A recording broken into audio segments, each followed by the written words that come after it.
ሰላም እንዴት ናችሁ? ኃይለም ኬርሞላ ነኝ። ይህ ደግሞ የባህሩ ዳር ፖድካስት ነው። ዛሬ ትንሽ ለየት ባለ ታሪክ መጣናል። ውሃ ውስጥ ስለሚኖሩ ፍጥረቶች። በአካባቢያችን ወንዝ ወይም ሐይቅ ካለ እነዚህን ታሪኮች ትጋሩኛላችሁ። እኔ በምኖርበት ከተማ ላይ ሐይቅና ወንዝ አለ። እዚህ ውስጥ የሚኖሩ ለየት ያሉ ፍጥረቶች አሉ። እነዚህ ፍጥረቶች ከልጅነት ጀምሬ የሰማኋቸው የመጡ ታሪኮች አሉ። አንዳንዶች ሲሰሙ ይሄ ዝም ብሎ አፈ ታሪክ ነው፣ ይሄ ወሬ ነው ምናምን ሲሉ እንደዚህ አይነት ነገርን ያላልፍም። መሰማቸው ታሪኮችን ጠጋ ብዬ እመረምራለሁ፣ ጠይቃለሁ፣ አነባለሁ፣ እፈትሻለሁ። ከሃይማኖት አንፃር፣ ከታሪክ አንፃር፣ ከማህበረሰቡስ ምን ይላል፣ የገጠመው ሰው ካለ እያልኩኝ እፈትሻለሁ። እነዚህን ነገሮች በደንብ ፈትሻቸው ሁለተኛ መጽሐፍ አድርጌ ጽፌያቸዋለሁ። ሁለተኛ መጽሐፌ በእነዚህ ጉዳይ የሚያጠነጥን ነው። አሁን ሁለት ታሪኮች ልነግራችሁ መጥቻለሁ በዚህ ጉዳይ ላይ። ውሃው ስለሚኖሩ ፍጥረቶች እነማን ናቸው፣ መቼ ጀመሩ ምናምን የሚለውን ሌላ ጊዜ በደንብ አወራችኋለሁ። ግን እነዚህ ሁለት ታሪኮች ልንገራችሁ። አንዲት እናት ነችና እንደዚህ የሁለተኛ መጽሐፌን ጽፍ ቃለ ምልልስ ካረኩላቸው ሂጄ በአካል ከጠየኳቸው ውስጥ ዘመዴ ነች፣ የቅርብ ዘመዴ ነች። የነገረችኝ አንድ ታሪክ አለ። ይቅርታ። ይቺ ሴት ተገናኝተን ቁጭ ብለን ስናወራ ታቀኝ ስለነበረ በደንብ በግልጽ ነበር የምታወራኝ። ትልቅ ሴትዮ ነች። ይኸውልህ አለች፣ የመጀመሪያ ልጄን ስወልድ ልጄ አይኑ ተጠለለብኝና ማየት ተሳነው። ያኔ ማየት ሲሳነው እኔ ብዙም በቤተክርስቲያን ነገር ብዙ አላቅም ነበር፣ ሃይማኖቴ ላይ ብዙም ደካማ ነበርኩኝና ግራ ሲገባኝ ጓደኞቼን አማክርኳቸውኝ። የመጀመሪያ ልጄ ነው፣ ገና ወጣት ነኝ። ከዛ ጓደኞቼ ሳማክራቸው ምን አሉኝ? ሂጂና አባይ ተሳይ፣ አባይ ስታሳይ ይፈውስልሻል። ማን ነው እሱ? ዝም ብለሽ የልጅን ጤንነት አትፈልጊም ምናምን ብለው አሉኝ። እኔ ደግሞ በዋናነት ያሳሰበኝ የልጅ ጤንነት ነው። ጤነኛ ልጅ ወልጄ እንዴት አይኑት ይጠለላል፣ ማየት ይሳነዋል፣ እንዴት አይነት ስውር ይሆንብኛል ብዬ ስለደነገጥኩኝ ቀጥታ በነገሩ ባላምንም ግን ለልጄ መትረፍ ስለሄድኩኝ ቀጥታ ሄድኩኝና ልክ እንዳሉኝ መሰረት አንተ አባይ ልጄን ካዳንክልኝ ዶሮና በግ አመጣለሁ ብዬ ተሳልኩኝ። ከዛ በኋላ ተመለስኩኝ። ከዛ በኋላ ይሄ ከውሃው ይዘሽ ነይ ምናምን ብለውኝ ስለነበር የሚደረገው ሁሉ አደረግኩኝ። ከዛ እንደዛ ካረኩ በኋላ ልጄ አይኑን መሻል ጀመረ እና ማየት ጀመረ፣ ተሻለው። ያኔ በቃ እንግዲያስ ሂጅና አሉ እነዚህ ጓደኞች፣ ሂጅና ስለትሽን አስገቢ። ለውሃው ነው ወይ ማስገባስ? አዎ ሂጅና እንዲህ አርጊ አሉኝ። ከዛ ይሄን ያወቀው አጎቴ ቆይ ከኔ ጋር እንሄዳለን ብሎ አጎቴ ይዞኝ ሄደ። ይሄ አጎቴ ከዚህ በፊት እንደዚህ ከነዚህ ከውሃ ውስጥ ከሚኖሩ ፍጥረቶች ጋር ግንኙነት እንዳለው አውቃለሁኝ እና እንዴት እንዳልጠይቁት ገርሞኛል። ግን ይሄን ነገር ስለሰማና ልጄ እንደተሻለው ሲያውቅ መጣና አብረን እንሄዳለን። ቀስቀድመሽ ኮለኔ ብትነግሪ ኖሮ እያለኝ ነበረ። ከዛ አብረን ከሄድን በኋላ ከዛ የሚደረገውን ነገር አጎቴ ያደረገ። ይሄ በግ መታረዱን፣ መጠበሱን፣ ወደ አባይ መጣሉን ምናምን እሱ አደረገ። ካደረገ በኋላ አጎቴ ምን አለኝ? ልጅሽ በደንብ ተሽሎታል፣ ስለትሽ ተሰምቷል አይደል? አዎ።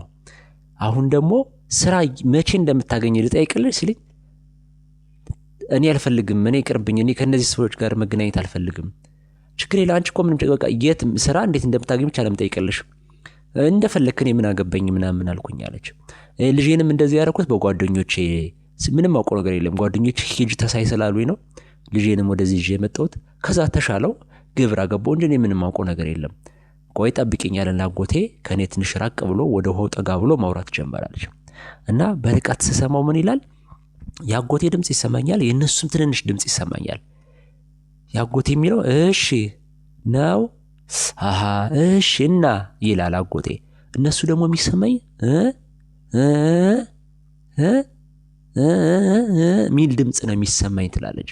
ከዛ ተመልሶ መጣና አጎቴ እንኳን ደስ ያለሽ አለኝ። እኔ ልጄን አቅፌ ከሌሎችም አብሮኝ የመጡ ሰዎች ነበሩ፣ ልንሄድ ተዘጋጅተን ነበር፣ እሱን እየጠበቅን። እንኳን ደስ አለሽ አለኝ። ሁላችንም ዙረን አየነው። ምን ነው አልኩት። ስራ ቤትሽ ድረስ ነው የሚመጣልሽ አለኝ። ከዛ ደነገጥኩ። ይሄ ስንቱ ስራቱ የተንቀዋለለ እኔ ቤቴ ድረስ ሊመጣል ብዬ አላመንኩትም ማለት ነው። ከዛ ከሆነ ጊዜ በኋላ ባለቤቴ ሲሞት ልጆች እንድታሳደግ ተብሎ ስራ ባልደረቦቹ ቤት ድረስ መጣው ነግቢ ስራ ልጆች እንድታሳደጊ ነግቢ ስራ ብለው ወስደው ስራ አስገቡኝ። ከዛ ያ ሰውዬ አጎቴ ያለው ነገር ትዝ አለኝ። ይሄ ሁለተኛ መጽሐፍ ላይ ያሰፈርኩት ታሪክ ነው። ሌላ ሁለተኛ ታሪክ ልንገራችሁ። የጓደኛዬ እናት ነች። አሁን ብዙ ቤተክርስቲያን ላይ ኮሚቴ ሆና በደንብ እያሰራች የምትገኝ ጠንካራ ሴት ነች፣ ቆራቢ ሴት ነች። ግን አባይ አካባቢ ስለነበረ መኖሪያ ቤቷ እሷ ደግሞ የገጠማትን ታሪክ የነገረች። በልጅነቴ አንድ ሽማግሌ ሰውዬ ነይ እያለ አባይ እየወሰደ እኔ የምለውም በይ እያለ ከዛ መስታወት አስይዞኝ እንትኔ ላይ ነበርና እሱን ታሪክ የሚጠቅም ከሆነ ልንገራሽ ደስ ይለኛል፣ ንገረኝ አልኳት። ይኸውልህ ሰውየው ከኛ አካባቢ ነበር የሚኖረውና ይጠራኝና ይወስደኛል። በጠዋት ነው የሚመጣ። ይወስደኝና መስታወት ያስይዘኝና ከዛ መስታወቱን እዩ ይለኛል። መስታወቱን እያየውኝ እቆማለሁኝ። ከዛ እሱ ራቅ ብሎ የሆነ መጽሐፍ አውጥቶ ያነበንባል። እኔ አባይ ዳር ላይ ካሉ በውሃ ከተከበቡ ድንጋዮች ላይ ነው የሚያቆመኝ። ከዛ እሱ ከኔ ትንሽ ራቅ ብሎ እንትን ይላል፣ ያነብና ቀና ብሎ ያየኝና በመስታወቱ በኩል ምንም አልታየሽም ይለኛል። መጣ ይለኛል። አረ ምንም ምስል አልመጣም እለዋለሁ። ከዛ አሁንም ያነበንባል። መጣ ይለኛል። የሆነ ሰውዬ መጣ እለዋለሁ። ከዛ ምን አለሽ? ያለኝን በመስታወት ውስጥ የመጣው ሰውዬ ያለኝን እነግረዋለሁ። ከሱ ደግሞ እንደዚህ በዩ ይለኛል። ከዛ እሱ ደግሞ እንደዚህ መስታወቱን እሱ ማየት አይችልም፣ እኔ ነኝ የማየው። ገና ልጅ ነኝ፣ ገና ድንግል ነኝ። ከዛ በሁለቱ መሃል ሁኜ የሚያወሩትን አገናኝ ነበር። አንድ ቀን ይሄ ሰውዬ በጠዋት መጣና ቀሰቀሰኝና እስከዛሬ ከወንድ እንዳልተገናኘው በደንብ ጠየቀኝ። አዎ እስከዛሬ ተገናኝቼ አላውቅም አልኩት። ከዛ በኋላ ወሰደኝ። ከዛ ግን እኔ አሁን ቅርብ ጊዜ ቤተክርስቲያን እየተጠጋው አንዳንድ ነገሮች እየተማርኩ ስለሆነ ምናልባት ይሄ ነገር ሰይጣን ቢሆንስ ብዬ ስለፈራው ልክ ቦታው ጋር ስንደርስ በውስጤ አሁን በሰማያት መድገም ጀመርኩኝ አለች። አባታችሁ ወይ በሰማይ የምትኖር ስምህ ይቀደስ፣ መንግስትህ ትምጣ ምናምን እያልኩኝ አለች። በቃ አሁን እዚህ ቤት እደግማለሁ አለች። ከዛ መስታወቱን ይዞ ሰውየው ራቅ ብሎ ሲያነብ እኔ በውስጤ ጸሎት አደርጋለሁ።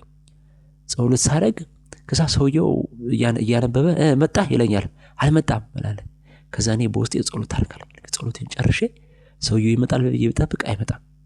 ከዛ ያ ሽማግሌ አሁንም ያነብና ወደ መስታወቱ እኔን አትይኝ መጣ ይለኛል። አልመጣም። አውሳ ብዙ ቢሞክር በደንብ ቢያነብ አንድ ሌላ መጽሐፍ ሁሉ ጨመረ ቢያነብ ሰውየው ሊመጣ አልቻለም። ከዛ በኋላ መጽሐፉን ወደ መጽሐፍ ማስቀመጫው አስገባና እኔን ቀስ አድርጎ እጄን ይዞ ወደ ዳር አወጣኝና አንቺ ከወንድ ተገናኝተሻል እንዴ ያለኝ። ኧረ አልተገናኘሁም አልኩት። ተቆጣኝ። እርግጠኛ ነሽ? አትዋሺ ንገሪ ምናምን አለኝ። ኧረ በፍጹም ምናምን አልኩት። ከዛ በኋላ ነይ አለና ወስዶ ወደ ሰፈር መለሰኝና እሱ ሄደ። ከዛ በኋላ መጥቶ አያውቅም እና ውሃ ውስጥ ካሉ ፍጥረት ጋር ይቺ ሴትዮ ውሃ ውስጥ ካሉ ፍጥረት ጋር ሰዎች እንደሚገናኙ ምስክር ነበረች። አሁን ድረስ በህይወት አለች። አሁን ግን የቤተ ክርስቲያን ስለሆነች በዚህ እድሜዋ ቆራቢ ነች። ከፍያት አይደለም። ይሄን ስትናገር የልጇ ጓደኛ ስለሆንኩኝ ታሪክ እያጠናው ስለሆነ እሷ ደግሞ በደንብ ታሪክ ስለምትወድ ትክክለኛ መረጃው ነው የነገረችኝ።